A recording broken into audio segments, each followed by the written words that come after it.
Hello, welcome back to my channel and a special welcome if you're new here. My name is Jen. I'm a certified weight loss and nutrition coach. And today we're going to talk about food addiction.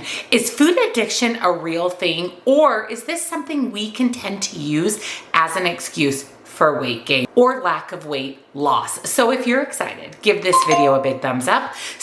Subscribe if you're not, turn your bell on because I upload new videos every Tuesday and Thursday. Down in the description box, I will link nutrition coaching where I offer personalized to you macros and calories. This is what I follow to lose and maintain my 140-pound weight loss, as well as one-on-one coaching for questions, accountability, or to talk with me directly. Links and discounts to my favorite healthy things are also down in that description box. So let's deep dive into food addiction.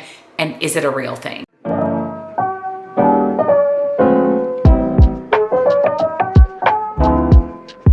Most people, actually, truthfully, all people at some point in their life have had some type of food craving. But when do these cravings that we have for food, which are natural, become something a little bit more concerning? You know that highly processed foods and fast foods are the number 1 and 2 foods that have ingredients in them that make us want them more. They are pumped full of synthetic ingredients that make us crave them. That's why when you eat potato chips, it's really hard to eat just a serving. It's easier to eat the whole bag. Or you crave fast food. It's because what is in this food makes us want it. Now, the word addiction is very controversial. It typically leads to substance abuse. But is food something that we can classify as an addiction? Let's first define food addiction. If you can't stop yourself from eating something, overeat, find yourself being secretive about eating something, or even have a withdrawal, such as you feel sick or have blood sugar imbalance, this can be known as addiction. Food can have these effects on us, similar to alcohol or drugs. So is food addiction real? Absolutely. Can it be classified as an actual addiction? Absolutely. People can often make light of food addiction and say, oh, you're not addicted to food. You can stop eating if you want to stop eating. Where people who are addicted to drugs and alcohol, we tend to be a little bit more empathetic and we say, yes, it's very hard to get away from drugs and alcohol. But what is the big piece of food addiction that people don't realize is we have to eat every day for the rest of our lives in order to survive. We can simply eliminate alcohol or drugs and be able to survive. We don't have to have them in our home. We don't have to have them as part of our daily life. Unlike food. So when we have an addiction to food, it's very hard to break that because we can't separate ourselves from our addiction like we can with drugs and alcohol. Food addiction, you have addictive-like behaviors, just like drugs and alcohol. While food addiction is unlikely to cause the amount of life-destroying consequences or impacts on loved ones like alcohol and drug addiction, food addictions cannot be overlooked as problematic for individuals or as a societal issue. Honestly, most of the people who are obese or overweight have some type of food addiction,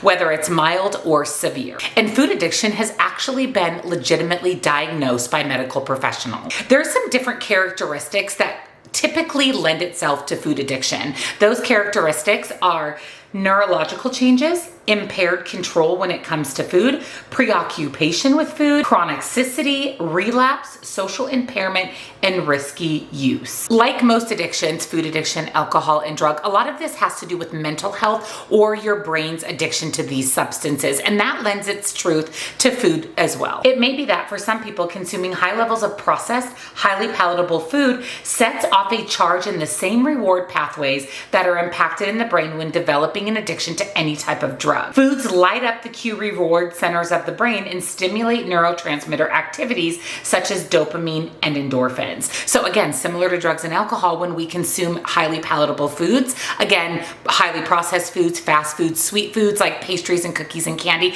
it gives us that same dopamine effect that drugs and alcohol give to those affected. Highly processed foods trigger this much more than less processed foods or whole foods, not to mention the difference in cost. It's much more expensive to buy whole real foods such as fruits and vegetables than it is to buy things like top ramen and mac and cheese. Food prices are skyrocketed, we tend to lead towards those highly processed foods because they're more affordable and they're things that we can fit into our budget. Again, these highly processed foods are what can lead us to having a food addiction. So how do you overcome food compulsive habits, or how do you overcome addictions to food? You need to give yourself self-compassion, customized treatment that does not center around weight loss or willpower, identification of your trigger foods, nutritional counseling, and medication. Now, as a weight loss and nutrition coach, I help people navigate navigate through food addiction daily. In fact, I used to be addicted to food. I had a very, very unhealthy relationship with food. I was never diagnosed with binge eating disorder, but I definitely binged on certain foods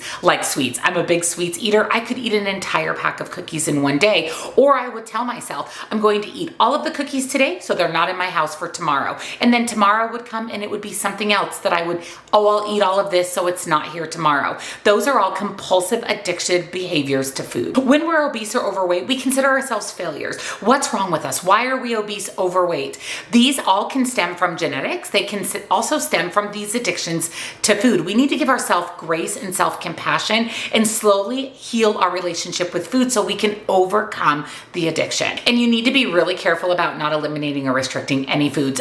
Elimination and restricting is the #1 cause of binge eating. So if you tell yourself, I cannot eat potato chips anymore, then that's just going to make you want the potato chips more. We have to learn how to stay in how to have portion control and how to look at food differently. Food does not have any moral value. It's not good. It's not bad. It's simply food. Food is fuel, and you should be able to eat all foods within moderation. And that comes with, again, healing your relationship with food and overcoming the addiction. You can absolutely experience food withdrawal. Again, if you tell yourself you're not going to eat potato chips anymore, you can actually have legitimate withdrawal symptoms from those potato chips. Things like anxiety, sleep changes, headaches, or even mood changes. And yes, food can be an addiction. You can legitimately be addicted to food. When you deep dive into yourself, you can say, okay, do I exhibit the behaviors of food addiction? Things like loss of control over eating, emotional eating or shame, or health and weight related distress. If you feel like you're struggling with food addiction, have a conversation with someone who can help you.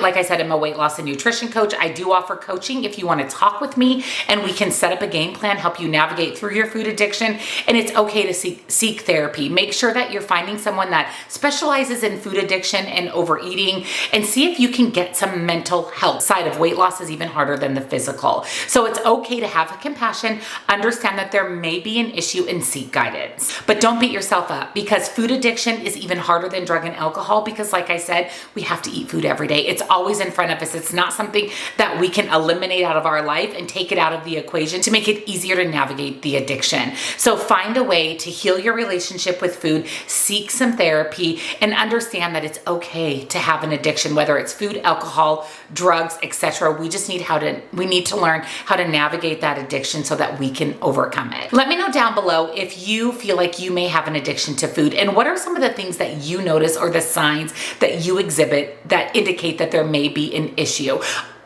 Like I said, definitely have an addiction to food. Over the last couple of years navigating through my weight loss journey, I've been able to overcome a big chunk of that addiction. Now, I still have tendencies. I still have moments where I have to snap myself back into reality, because an addiction isn't something that ever goes away. It's just something that you learn to manage. So let me know down below, what are your thoughts? Do you feel like this resonated with you? Let me know. Please leave any questions that you have in the comments. And again, I do offer coaching if you would like some help navigating through this. So again, if you enjoyed today's video, give it a thumbs up. Don't forget to subscribe, turn your bell on, because I upload new videos every Tuesday and Thursday. I hope this video was helpful. We can do this together, and I'll see you in the next one. Bye.